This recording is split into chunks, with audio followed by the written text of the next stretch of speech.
దేవుని వాక్యంలో నుండి కొన్ని మాటలు మనం ధ్యానం చేద్దాం. మీకు ఏ విషయాలు నమ్మకత్వం అంటే ఏంటో కొంతమంది డబ్బు విషయంలోనే అనుకుంటారు. కొన్ని విషయాలు చెప్తా, 1 2 3 4 5 6 విషయాలు చెప్తా. ఎలా వేటిలో మనం నమ్మకంగా ఉండాలో. మొదటి సమూయేలు గ్రంథం 22వ అధ్యాయం 14వ వచనం చూద్దాం. మొదటి సమూయేలు గ్రంథం 22వ అధ్యాయం 14వ వచనం. అహీమెలెకు రాజా రాజునకు అల్లుడై నమ్మకస్తుడై ఆలోచనకర్తయై ఈ నగరిలో ఘనత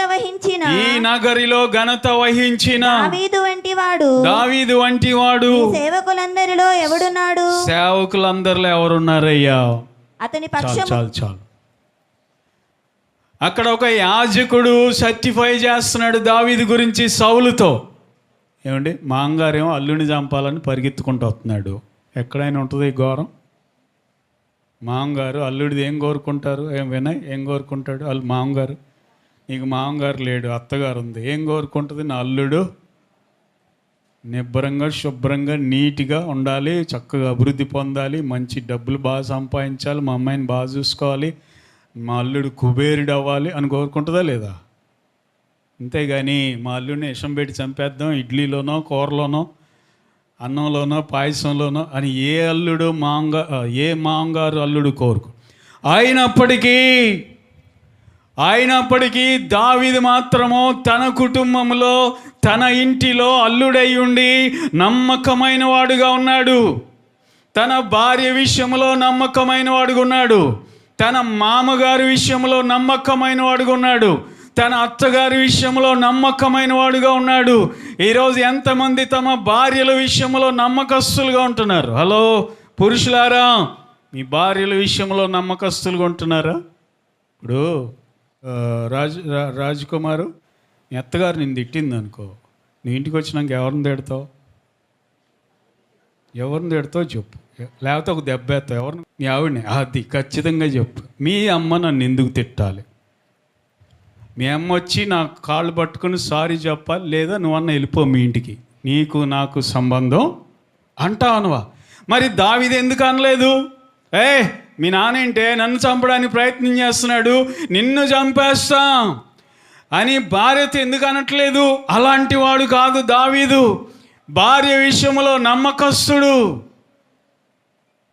మీ నాన్నను చంపాలని చూస్తున్నాడు కానీ మీకాలా నన్ను పని చేయి, చాటుగా దించేసి వెళ్ళిపోతాను. భార్యను ప్రేమిస్తున్నాడు. నమ్మకం అంటే డబ్బుల విషయంలోనే కాదు నమ్మకం, కుటుంబ సంబంధాలలో కూడా నమ్మకస్తులుగా ఉండండి. నీ భార్య విషయంలో నమ్మకంగా ఉండు, నీ భర్త విషయంలో నమ్మకంగా ఉండు.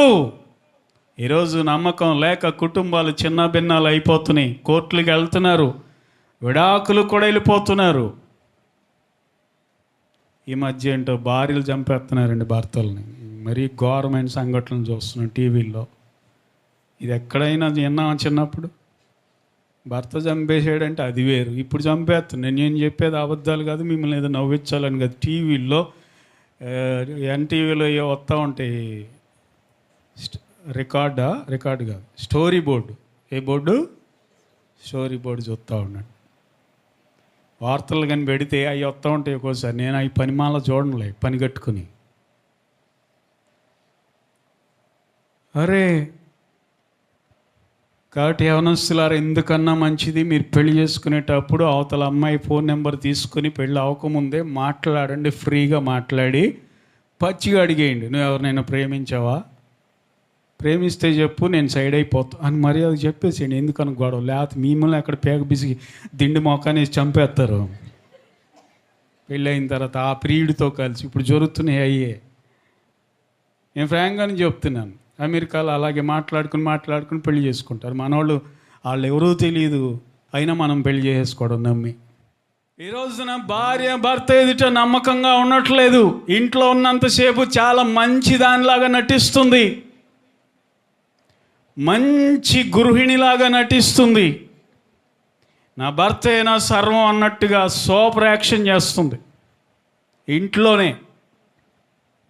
దేవుని బిడ్డలారా, బయటికి వెళ్తే ఏం జరుగుతున్నాయి మీ అందరికీ తెలుసు. కాబట్టి ఎవరు ప్రభుతో నమ్మకస్తులు ఉండేది అంటే కుటుంబ విషయాల్లో కూడా నమ్మకంగా ఉండాలి. భర్త కానీ భార్య ఎదుట నమ్మకంగా ఉండాలి. ప్రమాణం చేస్తాం క్రిస్టియన్ పెళ్ళిళ్ళలో ఏమనంటే ఇది మొదలుకొని మన జీవితాంతం వరకు కలిమికైనను లేమికైనను, మనకి కలిమి వచ్చినా నిన్ను విడిచిపెట్టను, కరువు వచ్చినా మన ఇద్దరికి తినటానికి తిండి కూడా లేని పరిస్థితి వచ్చినా నేను నిన్ను ప్రేమిస్తాను, వదిలిపెట్టను. రెండోది ఏంటి? వ్యాధి అందును ఆరోగ్యమందును, నీకు ఆరోగ్యం ఉన్నా ప్రేమిస్తాను. ప్రమాణాలు, పెళ్ళిళ్ళలో చేసే ప్రమాణాలు. నీకు ఆరోగ్యం ఉన్నప్పుడు ప్రేమిస్తాను, నీకు వ్యాధి వచ్చినా ప్రేమిస్తాను. మేలుకైనను కీడుకైన, మనకి మేలులు జరిగినా నేను ప్రేమిస్తా. లేదు మన జీవితంలో కీడుల మీద కీడులు వచ్చినా నిన్ను వదిలిపెట్టి నేను ప్రేమిస్తా. ఈ చొప్పున జరిగిస్తానని దేవుని ఎదుట ప్రమాణం చేస్తున్నాను చెప్తా. దేవుని బిడ్డలారా, ప్రమాణం చేస్తున్నారు కానీ నమ్మకస్తులుగా ఉండలేకపోతున్నారు. దావీదు అల్లుడై ఉండి, సౌలు ఇంటిలో అల్లుడై ఉండి నమ్మకమైన వాడుగా ఉన్నాడు. ఈరోజు నమ్మకంగా ఉండు, నీకు పుట్టిన పిల్లలను దేవుడు దీవించునుగాక. హల్లెలూయా. నీ దోషములు నీ పిల్లల ఒళ్ళో వేస్తే ఏం చేస్తావు? నీ పాపములు నీ సంతానం యొక్క ఒడిలో దేవుడు పడేస్తే ఏం చేస్తావు? దేవుని బిడ్డలారా, నమ్మకస్తులుగా జీవించమంటున్నాడు దేవుడు. అర్థమవుతుందా? ఒక భార్య భర్తకి నమ్మకస్తురాలుగా ఉండాలి. ఎవరినో ఆకర్షించాలని రెడీ అవ్వాల్సిన అవసరం లేదు. నీ డ్రెస్సును బట్టి పరాయి పురుషుల చూపులు మారకూడదు, వాళ్ళ ఆలోచనలు మారకూడదు. నా డ్రెస్ అండి, నా ఇష్టం. నమ్మకంగా ఉండండి. దేవుని బిడ్డ, నీ భర్త ఎదుట నమ్మకంగా ఉండు, నీ భార్య ఎదుట నమ్మకంగా జీవించు. నమ్మకమైన వారే గొర్రె పిల్లతో ఉండబోతున్నారు. రాజుల రాజుగా, ప్రభుల ప్రభువుగా యుద్ధం చేయడానికి ప్రభు వచ్చేటప్పుడు ఆయనతో ఉండే సమూహం ఎవరై అంటే, ఆ పరిశుద్ధులు ఎవరై అంటే నమ్మకమైన వాళ్ళు. ఈరోజు నమ్మకంగా జీవించండి. యవనస్తులారా, తల్లిదండ్రుల పట్ల నమ్మకస్తులై ఉండండి. కాలేజీకి వెళ్ళే పిల్లలారా, కుటుంబంలో నమ్మకస్తులుగా ఉండండి. మీ తండ్రి నిన్ను నమ్ముతున్నాడా? మీ తల్లి నిన్ను నమ్ముతుందా? అలాగే తల్లిదండ్రులు కూడా పిల్లల విషయంలో నమ్మకస్తులై ఉండాలి. ఇంకా ఎలాంటి వాడు దావీదంటే, తన మామగారు అతనికి చంపేయాలని ప్రయత్నం చేసినా మామగారిని చంపాలని ఐడియా ఎప్పుడు రాలా, ఆలోచనే రాలా. అర్థమవుతుందండి? ఒకసారి దొరకను కూడా దొరికాడు చేతి నిండా. ఎవరు? సౌలు. ఎవరికి? దావీదుకి. అదే నువ్వు నేనైతే ఇది దేవుడిచ్చిన అవకాశం. ప్రభువా నీకు కోట్లాది స్తోత్రాలయ్యా, ఎంత గొప్ప దేవుడు అయ్యా, నా మామని నా చేతికి అప్పగించి చేస్తా ఇప్పుడే అని. ఇది దేవుని చిత్తం అంటాం. అన్నిటికీ దేవుని కలిపేస్తాం మనం లింకులన్నీ. ఇది దేవుని చిత్తం అండి అంటాం అన్నిటికి కదా. దావీదు అలా అన్నాడా? నా మామగారు నాకు దొరికాడు, వాళ్ళ కొండ మీద నిద్రపోతున్నాడు, నా చేతిలో ఆయుధం, ఆయన దగ్గరే ఆయుధం ఉందో అది తీసుకుని ఆయన వేసేస్తా, దేవుడే నాకు ఇలా దగ్గర తీసుకొచ్చాడు. లక్ష్మణరావు, నీకు బాగా మటన్ తినాలని ఉంది, మేక మే అంటే ఇంటికి వచ్చింది, ఇది దేవుని చిత్తం అంటావా? దాన్ని పట్టుకొని కోసేసి దేవుడే తీసుకొచ్చాడు దీన్ని అంటావా? అనొచ్చా? దేవుడేని తీసుకొస్తాడు వేరే వాళ్ళ దాన్ని. ఎంత నమ్మకస్తుడు చూడండి. ఆమేన్. హల్లెలూయా. బిగ్గరగా హల్లెలూయా. నమ్మకంగా ఉండు. ఎందుకు నీ భార్యని ప్రతి దానికి కట్నం తీసుకురా, కట్నం. ఇన్నేళ్ళు వచ్చి సిగ్గు లేదు కట్నం అడగడానికి? ఆల్రెడీ పెళ్లిలో ఇచ్చారు. ఇచ్చారా? ఇవ్వలేదా? కొంతమంది అడుగుతారండి బాబు, మళ్ళీ ప్రార్థనే, పాటలే, స్తోత్రాలే, వాక్యాలు ఎన్నన్నా విను. ఇప్పుడు అప్పుడు కట్నం ఇచ్చాంగా అందనుకో, ఇప్పుడు నా డిమాండ్ పెరగలా అంటాడు. మరి నువ్వు అప్పుడు ఇలా లేవుగా అంటదేమో. నమ్మకంగా ఉండు. ఎందుకు?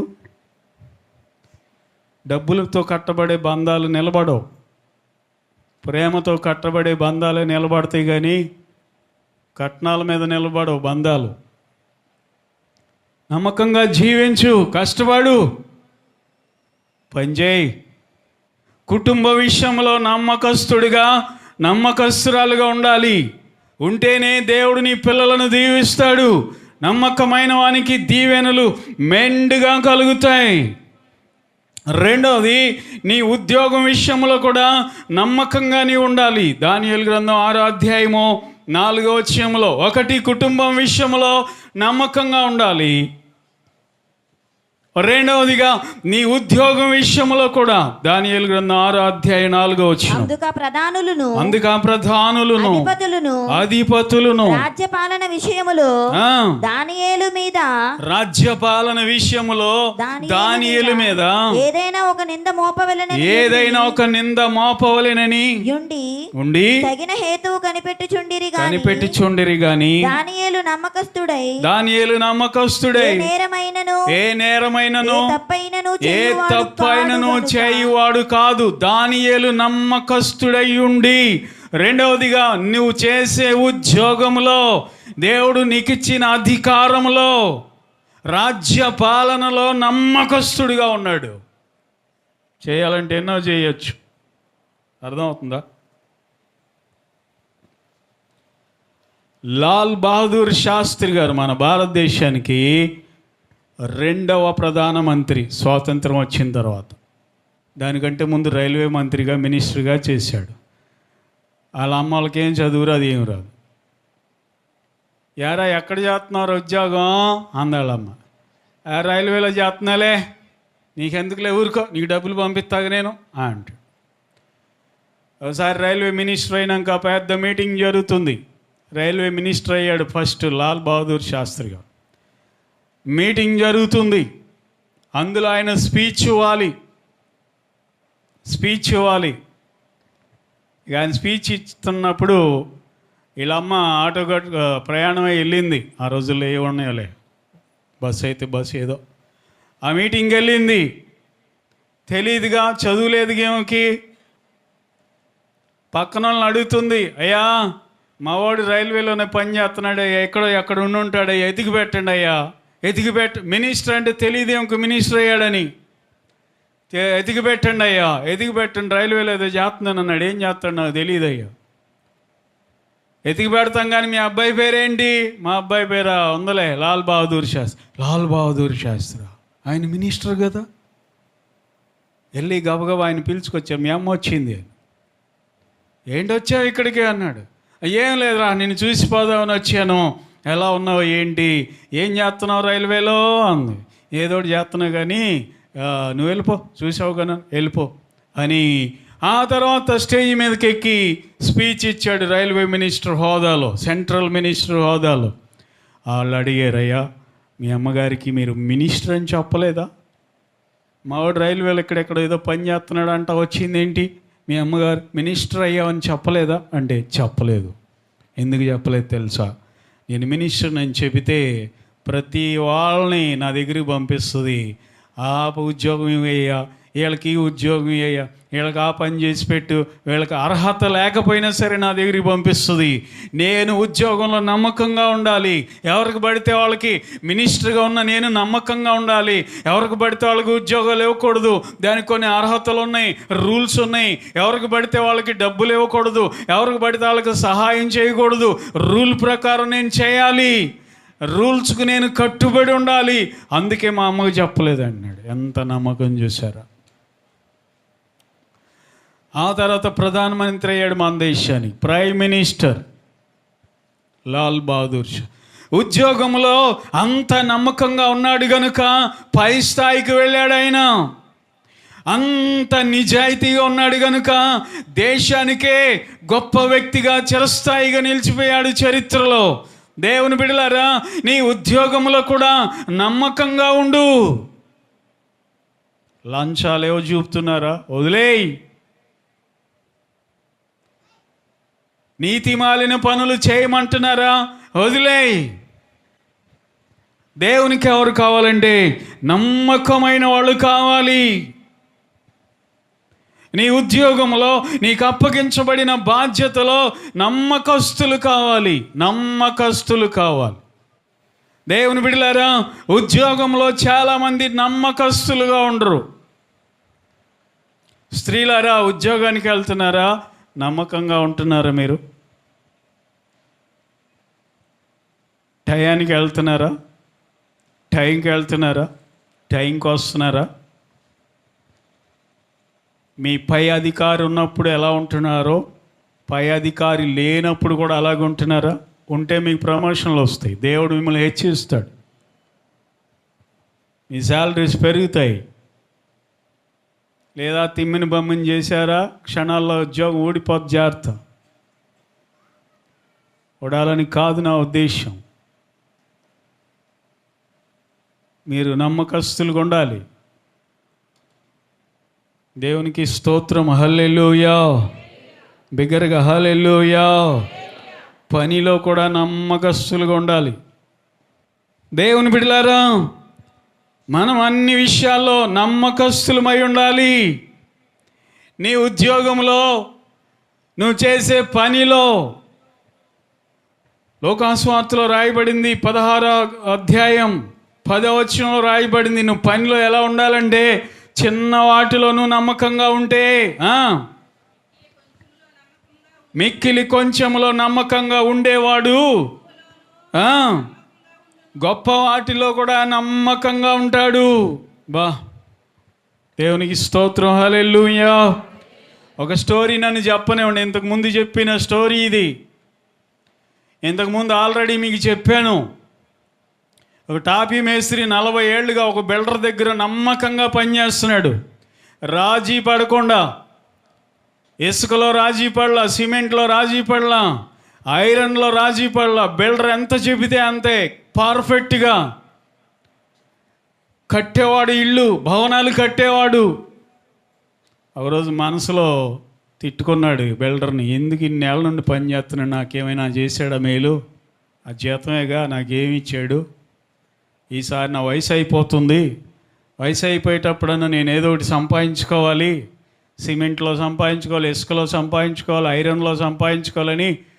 మేస్త్రి, ఓ మంచి ఇల్లు కట్టాలి నాకే అనుకో. నువ్వు నేనుంటా ఇంట్లో కాబట్టి నాకు ఎలా కడతావు, ఇక నీ ఇష్టం, మంచిగా కట్టాలి అని ఇస్తే ఈ మేస్త్రి ఏం చేశాడంటే అందులో కక్కుర్తిపడి అన్నీ కూడా దాచుకొని సిమెంట్లో డబ్బులు మింగేసి, ఇసుకలో డబ్బులు మింగేసి, ఐరన్లో డబ్బులు మింగేసి ఏదో కట్టాడు. నాణ్యత లేకుండా కట్టాడు. ఆ బిల్డర్ అన్నాడు, మేస్త్రి 40 ఏళ్ళుగా నా దగ్గర పనిచేసావు, నీకేమి ఇవ్వలేకపోయానని బాధగా ఉంది నాకు. ఈ ఇల్లు కట్టింది నా కోసం కాదు, ఆ ఇల్లు నీకే తీసుకో అన్నాడు. అప్పుడు ఏడుస్తున్నాడు, అయ్యో నాకని తెలిస్తే ఎంత బాగా కట్టుకునేవాడిని, ఎంత డిజైన్గా, ఎంత కాస్ట్లీగా, ఎంత నాణ్యంగా కట్టుకునేవాడిని.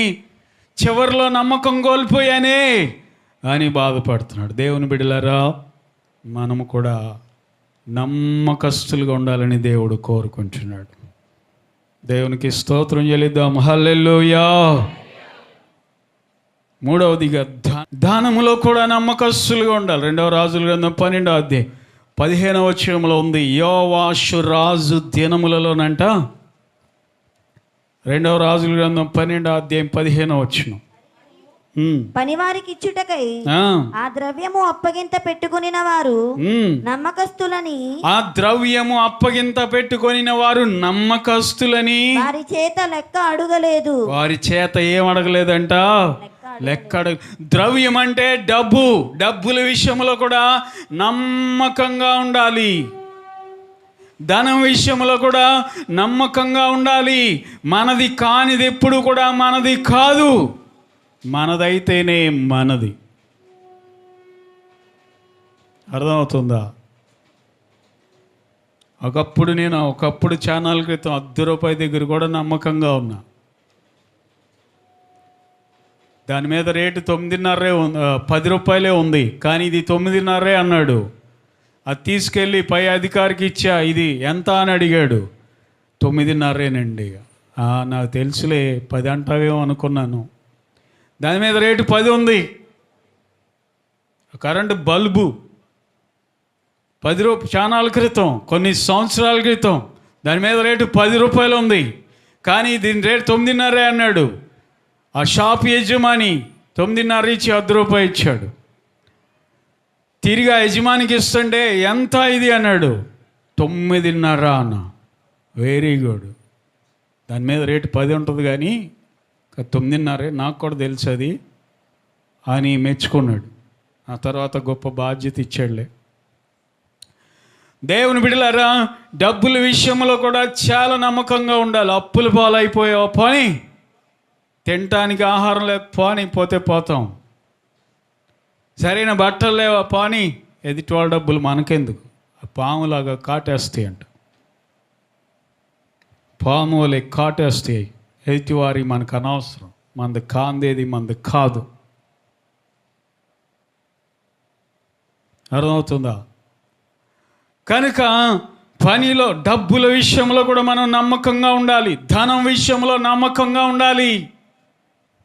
ఎక్కడ పని చేసినా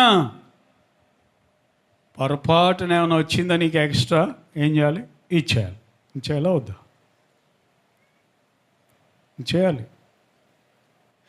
కనుక ధనము విషయంలో కూడా మనము నమ్మకంగా ఉంటే నీ జీవితంలో దేవుడు మెండైన దీవెనలు అనుగ్రహించునుగాక. యెహోవాషు దినములలో రాజుగారు తన ధనాగారం అంతటిని కొంతమందికి అప్పచెప్పాడంట. రాజ్యములో ఉండే ధనం, డబ్బు, బంగారం, ధనాగారం అంతా కూడా తీసుకొచ్చి అప్పచెపితే వాళ్ళు నమ్మకంగా పనిచేశారంట. లెక్క కూడా అడగలేదంట రాజు. వాళ్ళు నమ్మకస్తులని ఏం అడగలేదు, లెక్క కూడా అడగలేదు. ఎంత గొప్ప విషయం.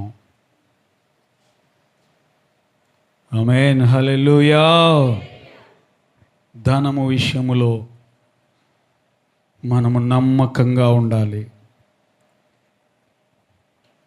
పరిచర్యలో కూడా నమ్మకస్తులమై ఉండాలి. కొలసీ పత్రిక 1వ అధ్యాయం 8వ వచనంలో ఎపఫ్రా అనేటటువంటి మంచి యవనస్తుడు కనబడతాడు మనకి. పరిచర్య విషయములో నమ్మకస్తుడని సాక్ష్యం ఇస్తాడు.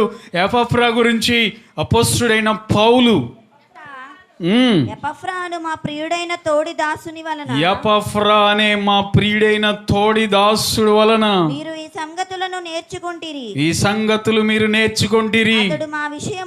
అతడు మా విషయములో నమ్మకమైన క్రీస్తు పరిచారకుడు, నమ్మకమైన క్రీస్తు పరిచారకుడు. దేవునికి స్తోత్రం, హల్లెలూయా. పరిచర్యలో కూడా నమ్మకం.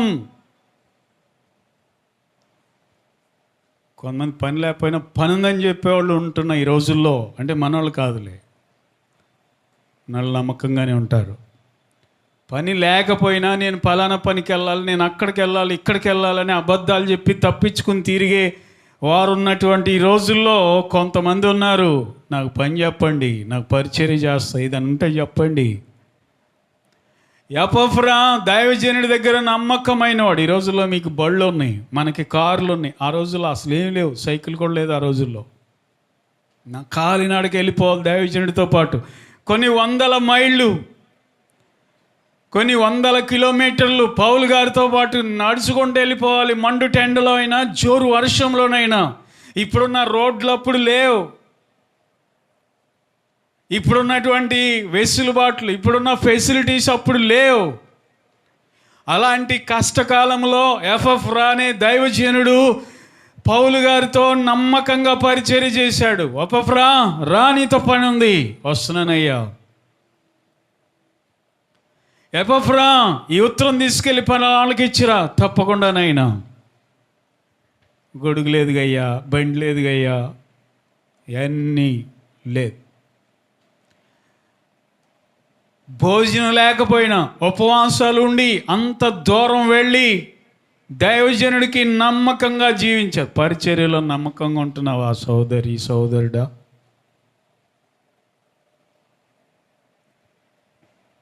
దేవునికి స్తోత్రం. హల్లెలూయా. చివరిగా చెప్పి ముగించేస్తాను. శ్రమలలో కూడా నమ్మకస్తులుగా ఉండాలి మనం. ప్రభు విషయమైన శ్రమలలో. ప్రకటన గ్రంథం 2వ అధ్యాయం 10వ వచనం చూడండి. ఇదిగో మీరు శోధింపబడినట్లు అపవాది మీలో కొందరిని చెరలో వేయించబోతున్నాడు. 10 దినములు శ్రమ కలుగును. మరణము వరకు నమ్మకంగా ఉండుము. నేను నీకు జీవ కిరీటం ఇస్తాను. The crown of life. I will give you the crown of life. క్రీస్తు విషయమై శ్రమలు వచ్చినాయా? నమ్మకంగా ఉండు. నీ ఇంట్లో వాళ్ళు నిన్ను వేధిస్తున్నారా ప్రభువుని నమ్ముకున్నందుకు? అయినా నమ్మకంగా ఉండు. బయట వారి ద్వారా నీకు శోధనలు వస్తున్నాయా? నమ్మకంగా ఉండు. ప్రభు కోసం ఎన్ని కష్టాలైనా వస్తున్నాయా? కష్టాల్లో కూడా నమ్మకంగా ఉండు. ఆ కింద వేరే సంఘంతో రాస్తూ అంటాడు, సాతాను సింహాసనం ఉన్న చోట నువ్వు కాపురం ఉన్నావు. మీలో అంతిప అనేవాడు నా కోసం ఉందా? అంతిప అనే ఆయన గురించి చదవండి. నా ఎదుట విశ్వాసి అయ్యుండి నన్ను గురించి సాక్షి అయిన అంతిప వాడు మీ మధ్యలో చంపబడిన దినములలో నీవు నా నామమును గట్టిగా చేపట్టి నా యందు విశ్వాసం విసర్జించలేదు. అంతిప అనేవాడు మీ మధ్యలోనే చంపబడ్డాడు. అయినా మీరు నన్ను వదిలిపెట్టలేదు. ఆ శ్రమల్లో నమ్మకంగా ఉన్నారు మీరు అంటున్నాడు భక్తుడు. ఎద్దులాంటి ఆకారాన్ని ఇత్తడితో తయారు చేసి ఎద్దులాంటి ఆకారాన్ని పైన మూత ఫిట్ చేసి, వింటున్నారా? ఆ ఎద్దు నోటికి బోర పెట్టేవాళ్ళంట. అంతిప ఎలా చనిపోయాడు చెప్తున్నాను. ఎద్దు లాంటి ఆకారాన్ని ఇత్తడితో తయారు చేసి పైన మూత పెట్టి అంతిప అనేవాడిని ఆ మూత తీసి అందులో పడేశారు ఎద్దు లోపల. నిజమైన ఎద్దు కాదు, ఇత్తడితో చేయబడిన ఎద్దు. కింద మంట పెట్టారు, దాని పొట్ట కింద మంట పెట్టారంట. అంతిపని ఆ ఎద్దు లోపల పడేసి క్లోజ్ చేసి మంట పెట్టారు. ఆ ఎద్దు నోటికి బోర పెట్టారంట. కింద మంటకి ఆ ఇత్తడి బాగా కాలిపోయి లోపల అంతిపని వాడు కేకలు పెడుతుంటే ఆ కేకల బోర్లో నుండి స్టేడియంలో ఉన్న వాళ్ళందరికీ వినపడుతుంటే భయపడిపోయేవాళ్ళంట. మనం కూడా యేసు ప్రభువుని నమ్ముకుంటే మనల్ని కూడా ఇలాగే చేస్తారు, ఆ ఎద్దు లోపల పడేస్తారు మనల్ని అని చెప్పి దేవుని బిడ్డలారా భయపడిపోయి ఎవరు కూడా ఆ మతాన్ని తీసుకోకూడదని ఆ రోజుల్లో ఆ రాజులు అలా చేశారు. అంతిప అనేవాడు కేకలేసి అరిసి అయ్యో కాలిపోతున్నాను, అయ్యో ఆ బోర శబ్దం అందరికి వినబడుతుంటే అందరూ కూడా భయముతో అలా చూశారంట. అలా చనిపోయాడంట అంతిప అనే వ్యక్తి ప్రభు కోసం. అలా చనిపోయినా మీరు నా యందు విశ్వాసం వదిలిపెట్టలేదు. అది ప్రభు అంటాడు ఆ సంఘంతో. ఏ సంఘంతో? పెర్గంలో ఉన్న సంఘంతో. శ్రమలలో కూడా అంత నమ్మకంగా మనం ఉండాలి అని బైబిల్ చెప్తుంది. అర్థమవుతుందండి? కాబట్టి నమ్మకంగా ఉంటేనే దేవునితో మనం ఉంటాం, యేసయ్యతో మనం ఉండబోతున్నాం. హల్లెలూయా. రాజుల రాజుగా ప్రభువుల ప్రభువుగా దేవాది దేవుడిగా యేసయ్య వచ్చేటప్పుడు ఆయన సైన్యముతో వచ్చేటప్పుడు పరిశుద్ధులు ఆయన వెనకాల ఉంటారంట. ఎవరు వాళ్ళు? పరిశుద్ధులను నమ్మకమైన వారు వాళ్ళు. మనం ఆయనతో ఉండాలంటే ఈ భూమి మీద ఉన్నప్పుడు అన్ని విషయాల్లో నమ్మకస్తులై ఉండాలి. నెంబర్ 1, కుటుంబ విషయంలో నమ్మకస్తుడిగా ఉండాలి. నీ భార్య నీ భర్త విషయంలో. రెండవది నీ ఉద్యోగం విషయంలో. మూడవదిగా నీ పని విషయంలో. నాలుగవదిగా ధనం విషయంలో. ఐదవదిగా పరిచర్య విషయంలో నమ్మకంగా ఉండాలి. ఆరవదిగా క్రీస్తు కొరకు నీకెన్ని శ్రమలు వచ్చినా నీ కుటుంబం ద్వారా, బయట వాళ్ళ ద్వారా, నీ బంధువుల ద్వారా, నీ కులస్తుల ద్వారా, ఎవరి ద్వారా ఎన్ని శ్రమలు వచ్చినా నువ్వు నమ్మకంగా జీవించాలి. జీవిస్తే దేవుడు నిన్ను ఈ భూమి మీదను పరలోకములోను నిన్ను నీ కుటుంబాన్ని దీవించి హెచ్చించి అభివృద్ధి పొందించి వర్ధిల్ల చేయునుగాక.